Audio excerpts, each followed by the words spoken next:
P അധ്യക്ഷൻ പറയുകയാണ് CPM ഒരു മുസ്ലിമിനെ മുഖ്യമന്ത്രിയാക്കാൻ പോവുകയാണ്. അങ്ങനെ പറയുന്നതിന്റെ ഉദ്ദേശം എന്താണ്? അത് വിശദീകരിക്കണം. കാരണമുണ്ട്. പിന്നോക്ക സമൂഹങ്ങൾ അവർ വളരെ പ്രതീക്ഷയോടെ ഇവിടുത്തെ ഇടതുപക്ഷ സർക്കാരിനെ കണ്ടു. അവർക്ക് ആ പ്രതീക്ഷയ്ക്കത്തുള്ള കാര്യങ്ങൾ ലഭിക്കുന്നില്ല. എന്നിട്ട് ഒരു ഭാഗത്തേക്ക് മാത്രം ഏത് പ്രതീക്ഷ? കേരളത്തിന്റെ മുഖ്യമന്ത്രി ഒരു പിന്നോക്കക്കാരനാണ്.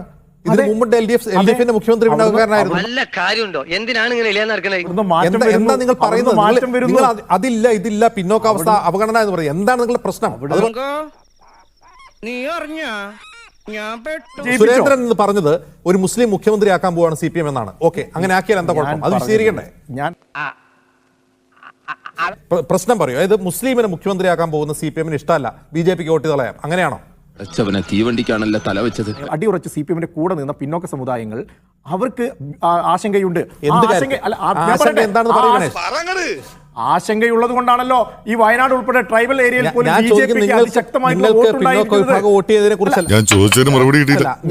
നിങ്ങൾ പറയുന്ന ആശങ്ക എന്താണ്? ആശങ്കയുള്ളത് കൊണ്ടാണ്. ഞാൻ ചോദിക്കുന്നത് അവർക്ക് കൊടുത്ത് ഇവർക്ക് കൊടുത്തുന്നില്ല. ഈ പിന്നോക്കക്കാർക്ക് എന്ത് കിട്ടിയില്ല എന്നാണ് വെള്ളാപ്പള്ളിയും സുരേന്ദ്രനും ഗണേഷും പറയുന്നത്. ഞാൻ പറഞ്ഞത് അവർക്ക് കിട്ടിയിട്ടില്ല എന്നതുകൊണ്ടാണല്ലോ അവർ പറഞ്ഞുകൊണ്ടിരിക്കുന്നത്. എന്താ കിട്ടാത്തത്? കൊടുക്കാൻ പറ്റും.